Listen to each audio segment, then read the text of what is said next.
자유헌정TV와 한반도방송 시청자 여러분 안녕하십니까. 지난 5일 광주에서는 해괴한 사건들이 일어났습니다. 이재명 더불어민주당 대표와 그의 측근 고위 간부들이 4차례나 머리를 숙여 국민께 사죄하는 모습이었습니다. 준연동제를 실시하게 된 가책에서 나온 사기성 발언 때문이었는데요.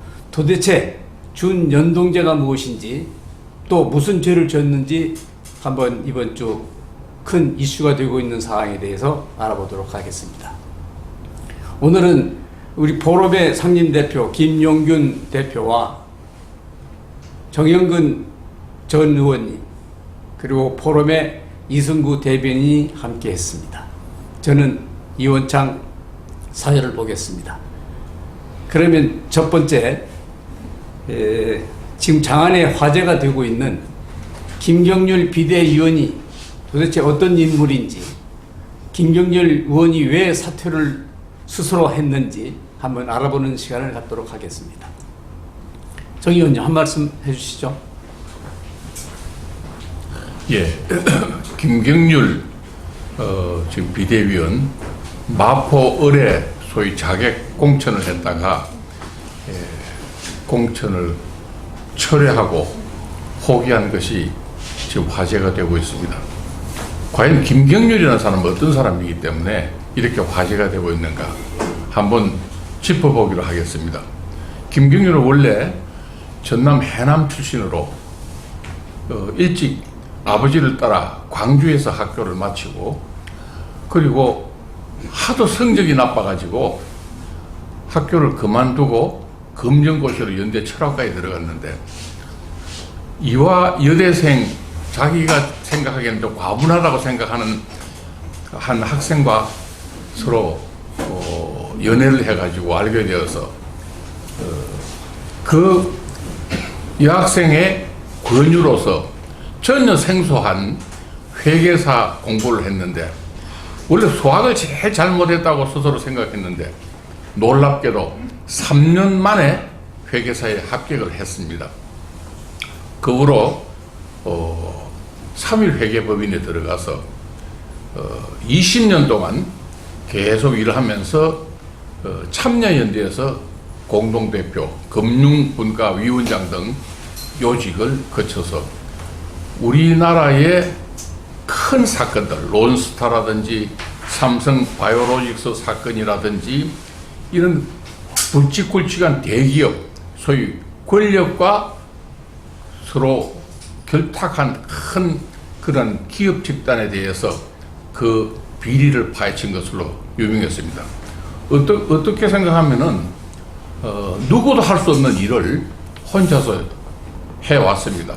그러다가 이분이 일찍 뜨게 된 것은 소위 조국 사건이 한참 장안의 화제를 일으킬 때 조국 백서에 대항해서 조국 흑서를 써서 이름을 떨치게 되었는데 어쨌든 이분은 평생 동안을 제가 쭉 검토해본 바에 따르면은 항상 정의로운 편, 옳은 편 이런 것을 위해서 평생을 투쟁해 왔습니다. 여기에 비하면은 이재명 야당 대표는 평생을 그분도 놀라운 스토리를 갖고 있지만 평생을 흑역사, 어려운 부정, 비리 이걸로 일관했기 때문에 굉장히 대조적인 보입니다. 이분이 마포의 소위 정창래와 맞붙는다고 선언을 했을 때 저는 내심 굉장히 환호했습니다. 정창래도 굉장히 집요한 사람이고 정치인으로 성공했습니다만은 정창래를 무너뜨릴 사람은 이 김경률밖에 없다고 생각하고 이 김경률이 그 자격공천으로서 나섬에 따라 가지고 이 선거 지형이 완전히 바뀌질 수 있다고 생각을 했는데 포기한 것은 굉장히 애석하다 이렇게 생각이 됩니다. 네, 그렇다면 김경률 비대위원이 스스로 사퇴를 했는데요.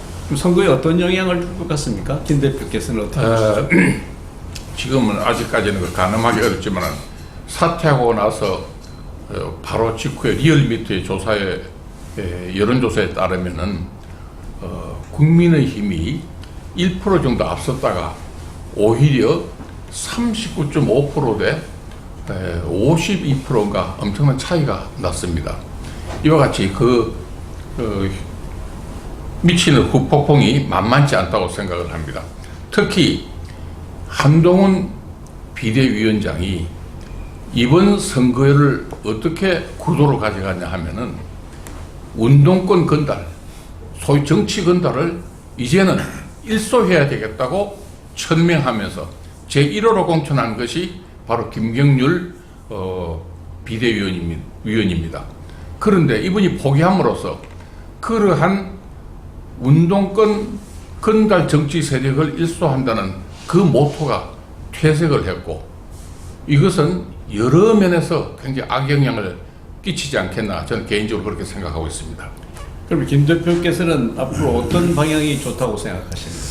제 생각에는 이 김경률 문제가 본인이 인터뷰에서 수차 얘기했지만 내가 어떤 압력을 받은 일도 없고 사퇴 요구를 받은 일도 없고 내 스스로 이렇게 결정했다, 이렇게 명백히 밝히고 있습니다. 그런데 그렇다면 본인이 왜 그런 결정을 했는지 우리로서는 이해를 못합니다.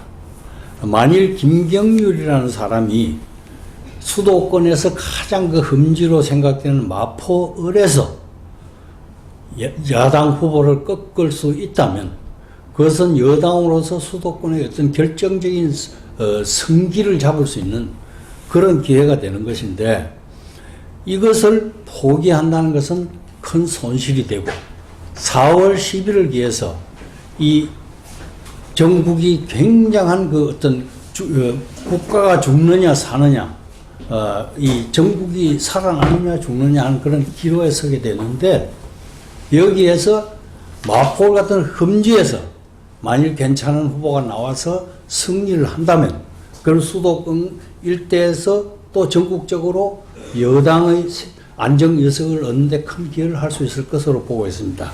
그렇기 때문에 주변에 있는 분들이 나서가지고 김경률 후보를 좀 설득을 하고 또 용기를 주고 해가지고 이 사람이 다시 나서서 거기에서 3번이나 패배한 옛날에 이 박주천 의원이 있던 그 선거구입니다, 이게. 그래서 여당에게 절대 흠지가 될 수 없는 곳인데 흠지로 지금 사라져 있는 그런 상황에서 다시 이것을 회복하고 권토중례할 수 있는 그런 기회를 잡을 수 있길 바라고, 만일 김경률 의원이 부득이한 사정으로 나올 수 없는 형편이다 하면 본인보다 나은 인물을 자기가 구해내야 돼. 김경률 의원이 그것이 시대적 과제예요. 그러니까 한동훈 위원장하고 같이 의논해서 거기에 본인이 반드시 나가서 승리하든지 아니면 반드시 나가서 이길 수 있는 그런 후보를 한 사람 꼭 찾아서 거기에 마포을에서 승리를 하도록 그렇게 해야 될 것입니다. 네. 오늘 총선은 아마 스타가 한동훈 국민의힘 비대위원장으로 비춰지고 있습니다. 지금 전국을 순회하면서 새물이 한창인데 도대체 한동훈 비대위원장에 대한 인기는 어느 정도입니까? 이 대변인 한번 말씀 한번 해주시죠. 여론조사에 따르면은 우리가 상상할 수 없을 만큼 특히 젊은 층에 인기를 끌고 있습니다. 그 이유는 여러분도 다 아시겠지만은 굉장히 똑똑한 사람이다. 그리고 또 한동훈 위원장이 법무부 장관을 하면서 많은 일을 했고 국회에 나와서 야당 의원들이 그 집요한 인신공격을 다 물리치면서 윤석열 정부를 아주 방어했는데 아주 탁월한 능력을 발휘했습니다. 그래서 많은 사람들이 한동훈 비대위원장에게 기대를 하고 있고 또 그러한 기대가 상당히 지금 현실화되고 있습니다. 4.11 40 선거에서 여당이 승리한다면 그 몫은 아마 한동훈 위원장이 차지해야 되지 않을까, 그렇게 말할 정도로 인기가 있는 것은 사실입니다. 네, 한 위원장에 대한 국민의 기대가 큰 만큼 한 위원장에 대한 한 위원장이 갖고 있는 기대도 큰데요. 그렇다면 앞으로 한 위원장은 어떻게 이 선거전을 끌고 갈 것으로 봅니까? 우리 정 대표. 한 위원장은 본인이 구상한 대로 이번 총선의 가치, 이 명분을 운동권 건달 정치 세력을 척결하는 것을 계속 밀고 나가야 된다고 생각합니다. 이미 여러 지역에서 예를 들어 임종석에 대해서는 누구누구 또 어디에서는 누구누구 이렇게 구도를 짰습니다만, 그러나 이 김경률 사건으로 인해서 일단 그 구도에 타격을 받은 것은 사실입니다. 그러나 이번 총선은 이제 용산에서는 한동훈 위원장에게 모든 것을 맡기고 한동훈 위원장이 자기의 경륜대로 펼쳐나가도록 그렇게 하는 것이 굉장히 좋을 듯 합니다. 네, 제가 오프닝 멘트에서 말씀드렸듯이 국민에게 크게 사죄한 이재명 대표의 준연동제 문제입니다. 국민 여러분은 또 한 번 이재명 더불어민주당 대표한테 속은 것이 됐고, 네 차례 머리를 숙여서 사죄를 했습니다마는 이것은 사죄로 해서 끝날 일이 아닙니다. 이번 총선에서 우리 국민 유권자들은 아마 지난 선거에서 받았던 거의 50cm에 이르는 긴 투표용지를 받고 무엇을 어떻게 어디다 선거해야 할지를 모르고 망설이게 될 것입니다. 특히 위성 정당들이 난립을 해서 예를 들어서 조국 신당이 나올 것이고 송영길 검찰 독재 해체 당이 나올 것이고, 이런 엉터리 같은 당들이 위성 정당으로 출연을 하는 만큼 대한민국 이번 총선이 세계적으로 웃음거리가 되는 선거가 될 것입니다.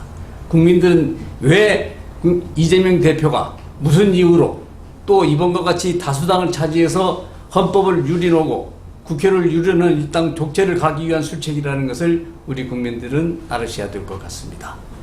따라서 이번 선거에서 임하는 우리 국민들이 다시는 이러한 사기 정치에 속지 않고 총선에 임해 주시를 간절히 바라는 마음입니다. 그러면 다음에 또 한 번 그 국민의힘 당에 공천을 두고 문제가 되는 것은 용산에 행정관실에서 출마하고 있는 행정관들의 젊은 후보들의 얘기인데 어떤 우려와 어떤 기대가 같이 맞부딪힐까요? 좀 말씀 한번 해주시죠. 네. 지금 그 국민들 이야기가 용산의 그 대통령실에 여러 가지 민원을 넣고 하더라도 이게 제대로 처리가 안 된다는 그런 이야기가 있습니다. 그 이유로서 국민들은 그 중요 부서의 그 행정관들이 전부 선거에 나가고 그 공백을 제대로 메꾸고 있지 못하는 거 아닌가. 과연 대통령 비서실이 이게 아주 짜임새가 조직적으로 잘 돼 있는지 안 돼 있는지 이런 데 대해서 우려를 하고 있습니다. 그렇기 때문에 더욱더 대통령께서 또 대통령 비서실장께서는 그 내부의 그 행정 조직의 그 조직 체계 자체와 그 효율성과 그 과감한 어떤 추진력 같은 거 이런 것을 계속 평가하고 채찍질해서 비서실을 좀 더 확실히 효과적으로 끌고 나가셔야 되겠다 그런 생각을 하고 있습니다. 네, 국민 여러분, 이번 총선이 대한민국 미래를 위해서 얼마나 막중한 선거인가를 누누이 말씀드렸습니다. 이번에 만약 친북단체, 친북 세력들이 뭉쳐있는 당에서 집권을 했을 경우 대한민국의 운명은 뻔합니다. 국민 여러분께서 다시 한번 이번 선거에 임하는 대한민국의 가치가 무엇인지를 다시 한번 되새기면서 선거에 임해 주시기를 간절히 부탁드립니다. 네, 감사합니다. 감사합니다.